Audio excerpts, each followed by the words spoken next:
En estos diálogos que siempre sostenemos con especialistas en el campo internacional, estamos hoy con el doctor Cándido Ramírez, y la última pregunta era precisamente el papel de la integración. Mencionamos el caso de Europa, que a pesar de las diferencias, 27 países tienen 5 millones de kilómetros cuadrados, 500 millones de consumidores y han hecho una sola nación prácticamente.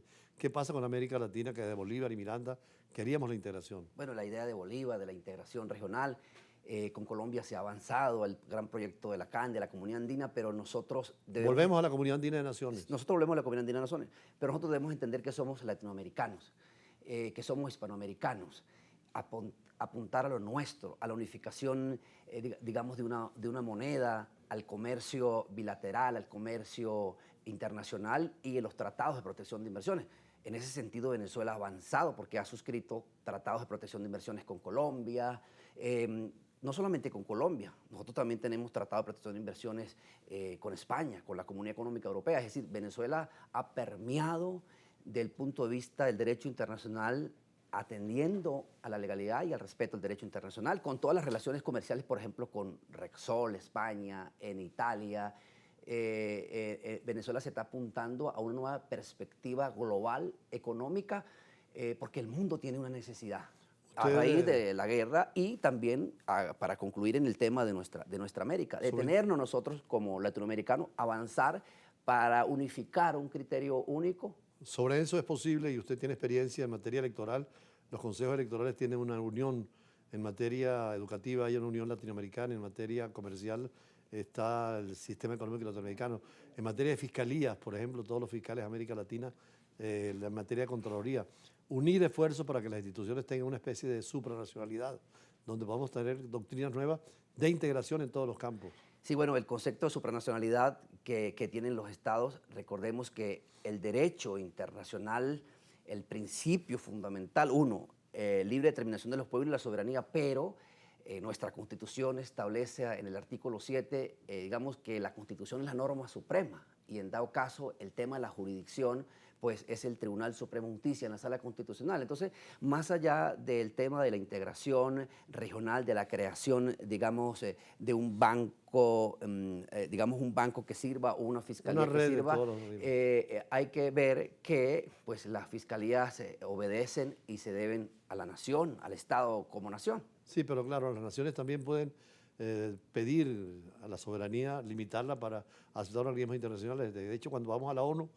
damos cierta renuncia a ciertas cosas para que la ONU las tenga. O los europeos, cuando en la Unión Europea, España o Francia se anexan a la Unión Europea, en demás materias priva el derecho comunitario que el derecho nacional. Sí, pero hay un derecho interno y el derecho internacional se agarra en el derecho interno en la Constitución del Estado. Claro.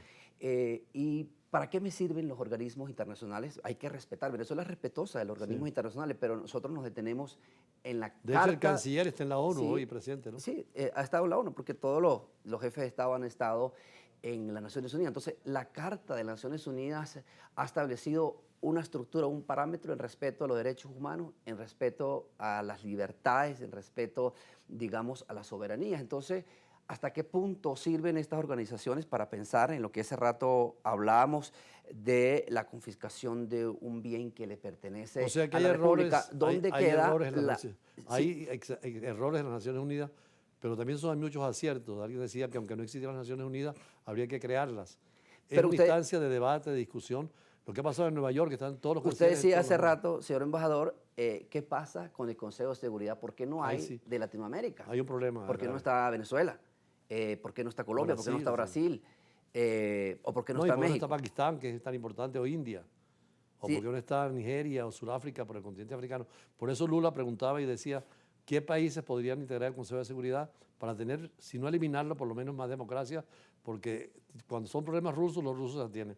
Cuando son problemas americanos, los americanos se atienen y no se llega a nada. O sea, es tomar en cuenta nuestra región, saber que nosotros tenemos un gran potencial económico, además social, además de calidad humano y sobre todo el recurso hídrico. Si nosotros vemos hacia tiempos que vendrán, nos podemos detener que el mundo puede sufrir crisis de agua, puede sufrir crisis de hambre. Claro. Y nosotros tenemos nuestra Amazonía, nosotros tenemos agua para surtir, nosotros tenemos el recurso petrolero y el recurso de oro. Es un país afortunado en todas las materias primas. Sí, en todas las materias. Entonces, ¿qué hace falta? Integrarnos. Pero ¿cómo nos integramos? Uno, con el respeto a la soberanía de esa nación. y sobre todo ir hacia, digamos, la igualdad, ir hacia la igualdad y más allá de lo que pueda establecer la ONU, ¿para qué nace la ONU? Atender a las necesidades y al respeto de los estados. Como usted es un político y diplomático y además un filósofo, le acepto la sugerencia de esa clase de filosofía que puedan darse en los presidios, en las cárceles, es donde los presos pudieran interiorizar más y sentirse en libertad porque el pensamiento, aunque esté en rejas y más allá de los delitos, es universal. Además, yo sé que usted tiene muchas intenciones de promover la filosofía del derecho, que eso es relacionado con la ética y con la axiología. Bueno, sí, decía un gran filósofo alemán Heidegger, el hombre es para el hombre lo que fueron para el hombre.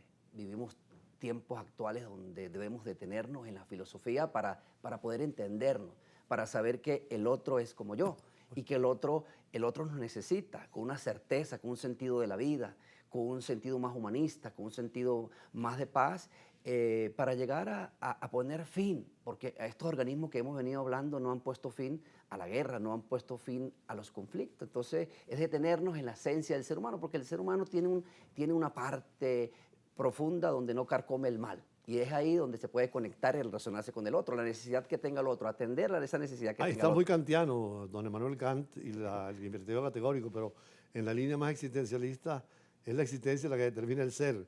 Pero Heidegger es el que da precisamente la apertura para toda esta serie de nuevas consideraciones. Y bueno, ya hablaremos otro día en otra entrevista de filosofía, porque es una dimensión importante en la política, en la economía, en la sociología y en el derecho internacional. La filosofía es fundamental. Sí, bueno, el derecho internacional se agarra en un concepto filosófico, místico, profundo, para poder entendernos, tu Estado y yo Estado, hacia la soberanía y hacia las libertades económicas, las relaciones políticas y sociales, y al final termina un interés que son las relaciones económicas, porque las relaciones económicas mueven al mundo. Bueno, y la educación nos permite precisamente esa dimensión de poder estudiar, conocer y difundir, que es lo que hacemos en Bruegel Internacional. Cada entrevista nos deja mucho conocimiento, mucha experiencia, y el diálogo es lo que hace al hombre el otro. Uno es más en función del otro que en función de uno mismo.